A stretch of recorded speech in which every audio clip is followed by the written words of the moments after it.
सच्चिदानंद सद्गुरु साईनाथ महाराज की जय। ओम साई राम। मित्रों, आज का ब्लॉग आप सभी हमारे साईं परिवार के लिए विशेष लाभकारी और कल्याणकारी है, क्योंकि आज के ब्लॉग में हम अपने साईं परिवार के लिए एक बहुत ही विशेष और अचूक उपाय लेकर के आए हैं, जो आपके भाग्य की बाधा को दूर करेगा, आपके दुर्भाग्य को दूर करेगा, आपको कठिन से कठिन कार्य में सफलता प्रदान करेगा। क्योंकि बहुत सारे ऐसे हमारे साईं परिवार हैं जो देख रहे होंगे कि उनका बिजनेस हो या उनकी जॉब हो या उनके घर परिवार में सब कुछ बहुत अच्छा चल रहा है, लेकिन अचानक से बाधाएं उत्पन्न होती हैं और सब कुछ डिस्टर्ब हो जाता है।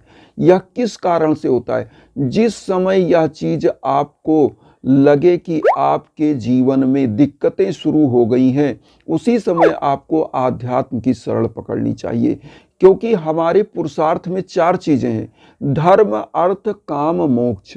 हम होता क्या है कि धर्म को भूल जाते हैं, अर्थ पर पहले आ जाते हैं, और काम को, क्योंकि इस भौतिकतावादी युग में लोग किसी काम का मतलब भौतिकता का मतलब चाहे स्त्री प्रसंग हो, चाहे वह गलत कुसंगति हो, दारू शराब मदिरा, आप उधर भटक जाते हैं। क्योंकि अर्थ जब आता है तो अपने साथ बहुत सारी कुप्रवृत्तियां भी लेकर आता है। इसीलिए धर्म को पहले नंबर पर बनाया गया है कि धर्म करते हुए जब अर्थ का अर्जन करते हो तो होता क्या है कि आपका जिंदगी सुगमता से चलता है। यहाँ पर हम कुछ ना कुछ जब भूल जाते हैं, क्योंकि धर्म, अर्थ, काम, मोक्ष जो बनाया गया है, ये सीरियल जो है, इसमें कोई चीज़ आपको भूलना नहीं है। जिस प्रकार से आप लोग जानते होंगे कि गाड़ी अगर आप चला रहे हैं, गियर नहीं लगाएंगे, एक्सीलेटर केवल ऐंठेंगे तो गाड़ी नहीं चलेगी।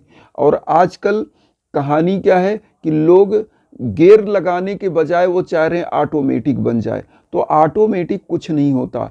हमारे जो आध्यात्मिक जीवन में क्या होता है कि आपको अपने परम पिता परमेश्वर से जुड़ करके अर्थ का अर्जन करते चलिए। इस भौतिकतावादी युग में एक चीज़ बता दे, कोई भी कार्य किया जाता है तो धन के लिए, धन भी प्राप्त किया जाता है तो कार्य करके किया जाता है।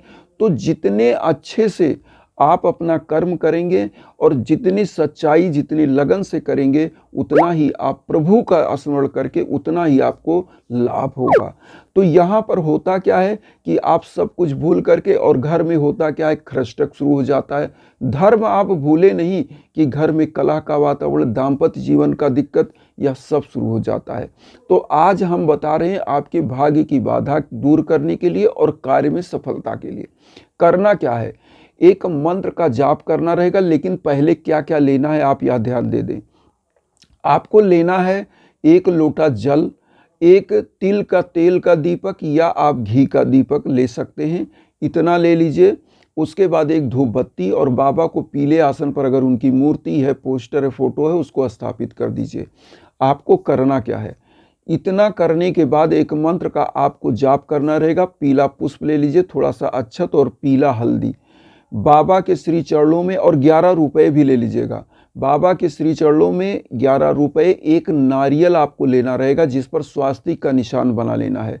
11 रुपए, नारियल और यह सब लेकर के बाबा के श्री चरणों में अर्पित करिए, पीला पुष्प अर्पित करिए, एक मंत्र का जाप करिए। 1 माला करिए या 11 माला, ध्यान दीजिएगा। अगर 11 माला करते तो और अच्छा है, 1 माला करते तो भी अच्छा है।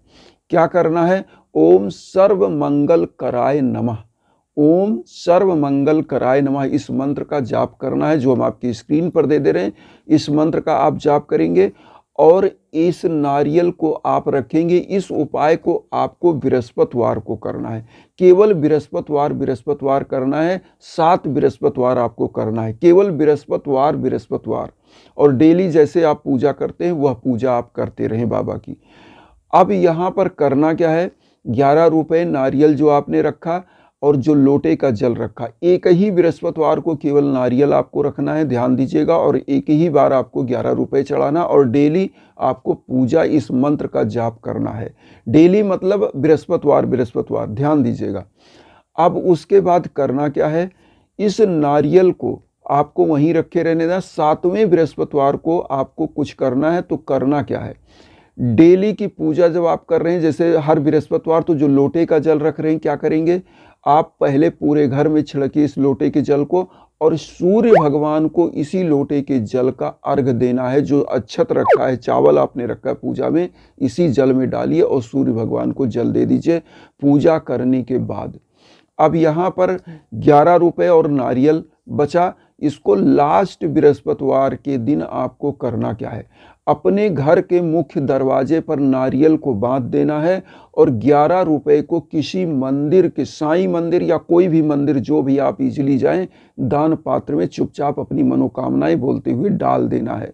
और लास्ट वाले बृहस्पतिवार को आपको करना क्या है, थोड़ा सा खिचड़ी बनाइए, क्योंकि बाबा को खिचड़ी अति प्रिय था। और आप सब लोग जानते होंगे कि साईं बाबा जो है खुद भोजन बनाते थे और बहुत स्वादिष्ट बनाते थे और भोग लगाते थे, गरीबों दीन दुखियों को बांटते थे, गरीबों को बांटते थे, सभी लोग साथ खाते थे। तो आपको करना क्या है, खिचड़ी का भोग लास्ट दिन बाबा को बना के लगाइए, पूरा परिवार खाइए और कुछ गरीबों को बांट दीजिए।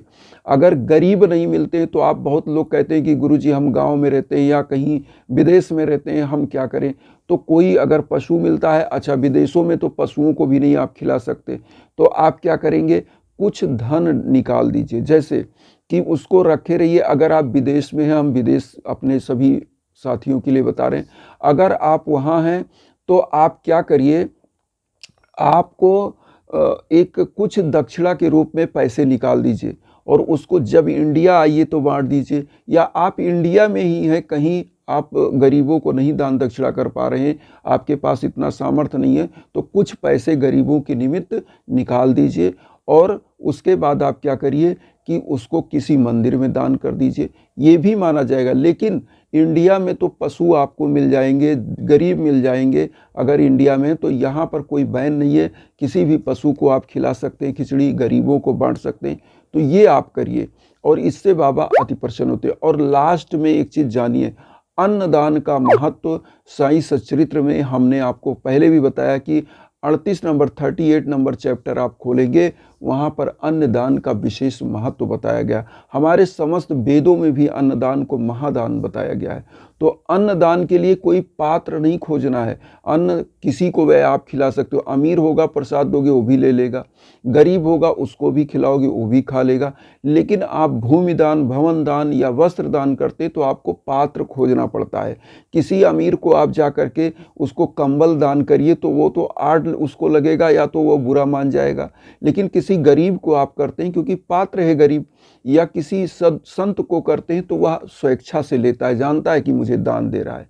तो इस प्रकार से अन्नदान का कोई पात्र सुपात्र नहीं खोजना है, किसी को दोगे वह खाएगा लेगा। तो अन्नदान का विशेष महत्व है। और साईं बाबा के यहाँ भंडारे का तो विशेष ही महत्व है। हम यह चीज़ इसलिए बता रहे हैं, जब भी आप कोई कार्य करने जाएं इस उपाय को करें, और जब भी आपको असफलता मिल रही है तो इस उपाय को निश्चित करिएगा।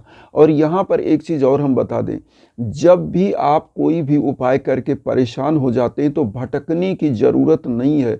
हम बार बार अपने इंस्टाग्राम पर आपको बताते हैं कि कहीं भी कोई भी उपाय करने के बाद भी अगर आपको असफलताएं मिल रही हैं, घर परिवार में, दाम्पत्य जीवन में कला चल रहा है, धन का आगमन रुक गया है, बिजनेस व्यापार में घाटा लग रहा है, तो यज्ञ याजन के लिए आप संपर्क करें।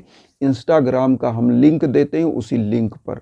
और उसके सिवा आप इधर उधर भटकते हैं तो वो क्या होता है कि उसकी जिम्मेदारी क्या होती है वो तो आप समझ सकते हैं कि कैसे जगह पे आप जा रहे हैं, कैसे लोग हैं। तो मैं जो कहता हूँ कि मेरे द्वारा जो भी सजेशन है, जो भी चीज़ें हैं हम दे सकते हैं, यह मेरा सौभाग्य होगा। और हमारा एक ही सपना है कि जिस दिन आप सुखी हों, आप प्रसन्न हों, उसी दिन मेरी सुखी और मैं प्रसन्न, मैं खुशहाल हूँ। क्योंकि मेरा साईं परिवार अगर सुखी है, मेरा परिवार सुखी है, जो मेरी भावना है वसुधैव कुटुम्बकम, इस धरती पर जितने परिवार हैं सब मेरे परिवार हैं, मेरे साईं परिवार हैं। ऐसी भावना लेकर आप चलिए और उन दीन दुखियों तक, गरीबों को मदद करिए और पशु पक्षियों पर दया करिए।